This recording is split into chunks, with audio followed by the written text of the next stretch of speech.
Oh, Adolphine, bloody brilliant timing, mate. I was just about to ask, how would you fancy coming over Sunday for a proper Sunday roast? Oh, that sounds awesome. Wait, a roast? Like the whole thing?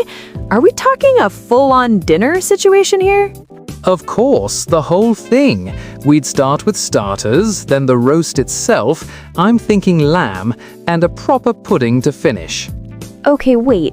Starters? Do you mean like appetizers? Appetizers. Adolphine, you do realize that word sounds like something off a pharmaceutical leaflet. Excuse me? Appetizers is perfectly normal. It's the thing you eat before the actual meal to, get your appetite going. Yes, which is exactly why we call them starters. They start the meal. Clean, simple, logical. Oh, that is rich coming from the people who call dessert a pudding, even when there's no pudding involved whatsoever.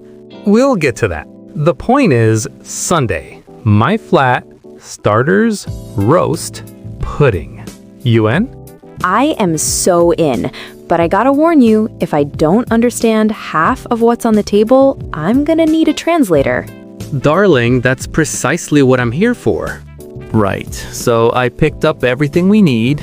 I've got the lamb, some lovely courgettes, and of course the aubergine for the starter. The courgette? The aubergine? Pascal, what language are you speaking right now? A courgette is that green vegetable. You use it in ratatouille. Oh, you mean a zucchini. Just say zucchini. That's Italian. We're speaking English. And courgette is French. So who's speaking English here, really? That is a historically complex point, and I prefer not to unpack it right now. And the eggplant, the aubergine, also French. Yes, and we borrowed it gracefully as the British do. Meanwhile, Americans called it an eggplant because the old white variety resembled an egg, which is, frankly, rubbish logic. At least we describe what we see. Eggplant. Looks like an egg. It's a plant. Done. Y'all over in Britain just went, what did the French say? We'll take that. We absorbed centuries of Norman French vocabulary after 1066, Adolphine. It's called culture. It's called complicated. You know what else? We gotta talk about rocket, The salad leaf? which Americans call arugula, also Italian. So you're telling me the British use the English word and the Americans use the Italian word. And nobody wins. Yes, welcome to linguistics, mate. Shall we move on before I have an existential crisis over a salad? Please, yes. Move on. Right. Tea break. I'll put the kettle on. Want a biscuit? A biscuit? For tea? Yes, obviously. It's what you have with tea. Pascal, a biscuit in America is a soft, fluffy bread roll you eat with breakfast. You put gravy on it. It is a savory thing. You do not dunk it in tea. Gravy? On a biscuit? At breakfast? Biscuits and gravy? It's amazing. It's a staple. That sounds absolutely revolting, and I mean that with all the warmth in my heart. What we call a biscuit, a thin, crisp, sweet thing for dunking, you apparently call a cookie. Yes, cookies. Chocolate chip, peanut butter, snickerdoodle. Snickerdoodle is not a real word. It 100% is. It's a cinnamon sugar cookie. Rubbish. Anyway, so you have cookies where we have biscuits, and you have biscuits where we have... Actually, do you know what? I'm not sure we have an exact equivalent for that gravy situation. You're welcome, by the way. Okay, but now I have to ask, what about jelly? Jelly? The wobbly dessert thing? Like we have at children's birthday parties? That's Jello. In America, Jello is the brand name everyone uses for that.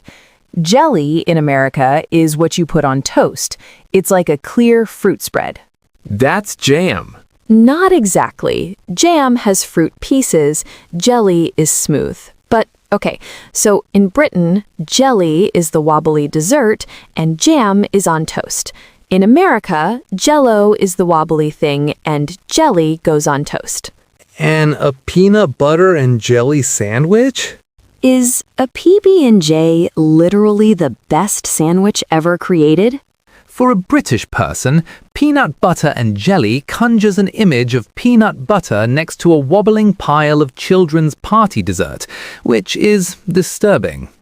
Okay, that actually is a disturbing image. I'll give you that one. You know, it's a funny thing, Adolphine. We've been standing in this kitchen arguing about courgettes and biscuits for the past 20 minutes. And we're still gonna sit down and eat the same meal on Sunday. Exactly. The food is the same. The aubergine doesn't care what you call it.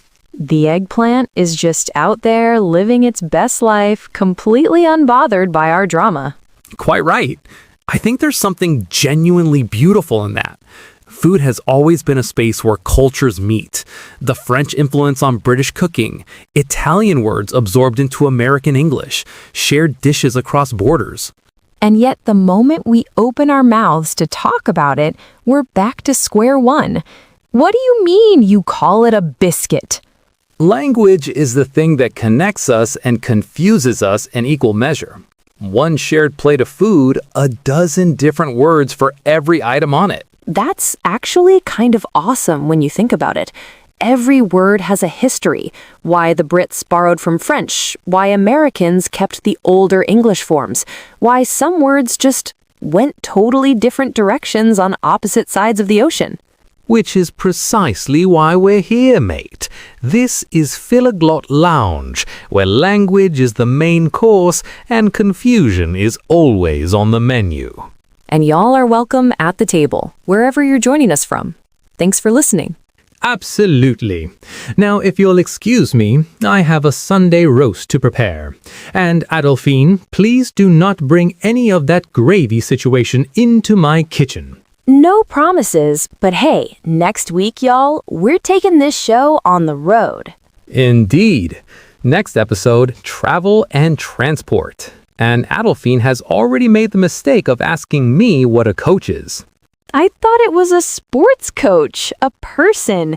You said we were taking a coach, and I imagined some guy in a tracksuit driving us. It's a long-distance bus, Adolphine. Why? The word coach has been used for large horse-drawn carriages since the 16th century, you see.